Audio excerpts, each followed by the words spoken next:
Hi,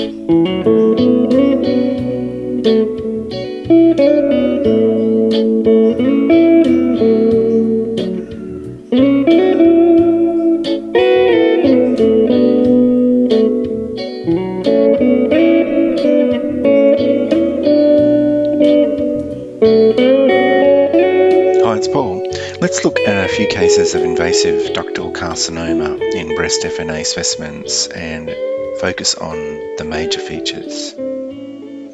This case is a high-grade case and it is showing obvious malignant features. So we've got a very cellular specimen, very messy, disorganized groups of cells, and a lot of loss of cohesion. See how there's single cells coming off all of these groups and lying in the background. On high power, you can see there's quite a lot of variation in size and shape of nuclei, and that those cells in the background have cytoplasm. The groups are very messy, showing really no organization. And notice how sort of the edges of the groups aren't rounded and sort of orderly. They just have cells falling off them. Little acinar arrangement. And notice the nuclei are quite large if you compare them with a single red cell.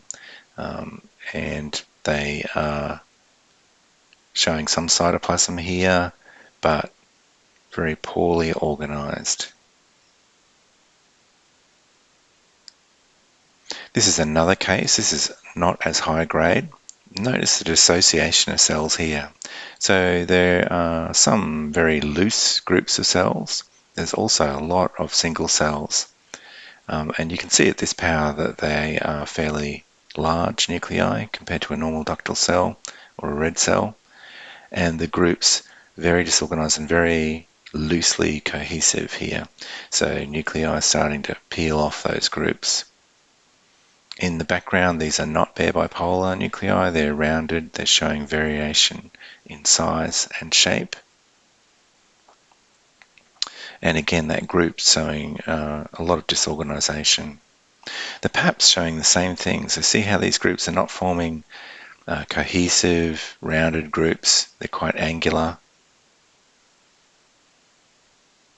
Single nuclei in the background.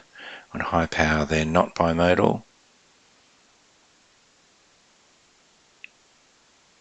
And notice here's a feature you sometimes see. So these two have got little targetoid vacuoles in them. That's a feature of lower grade, well differentiated carcinomas. They're also showing sort of less nuclear variation, but look at that arrangement here. So very disorganized groups that are falling apart and not forming rounded bimodal structures.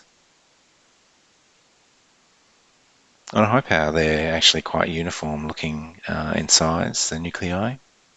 Occasional bigger one with coarser chromatin, bit of prominence of nucleoli, very high NC ratio, no bimodal pattern here, and not really any bare bipolar nuclei in the background.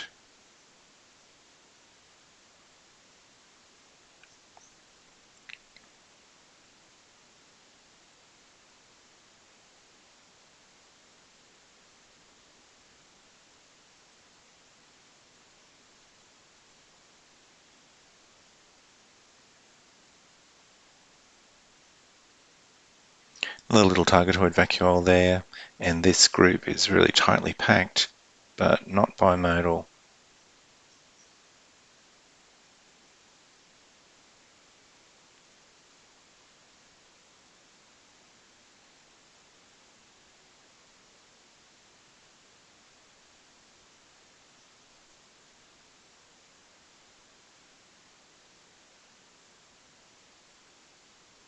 Here's another case. Again, it's a low-graded case, and you can see how dispersed all these cells are.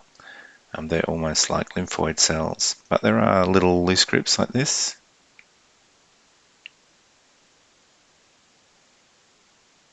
I can't see bare bipolar nuclei anywhere.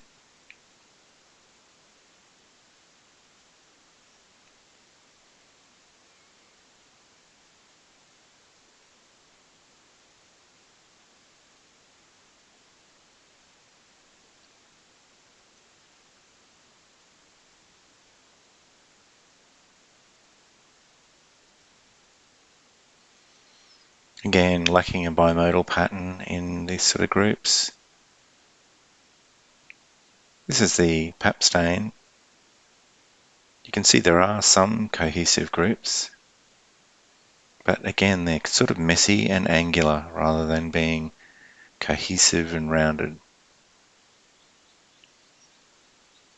This is a classic little angular group. No bimodal pattern here. And see how there's sort of pointy edges on the small groups. Really not much variation in nuclear size, so this is more architectural. There are single cells showing cytoplasm, but a big feature is loss of cohesion. So you get single cells with cytoplasm, and you also get groups of cells that are falling apart, if you like, so with cells peeling off them, giving them ragged edges and angular sort of outlines. You should not see bare bipolar nuclei, and the groups themselves shouldn't be bimodal, so there should be no myoepithelial cells lying on top of them. Nuclear enlargement is usually present, and that's often, more than 2 times the size of a red cell. But often, as you saw in those last couple of cases, there may not be a whole lot of anisokaryosis, so variation in size and shape. And finally, I just showed you one example there with a good example of targetoid vacuoles, which you sometimes see, particularly in well-differentiated carcinomas.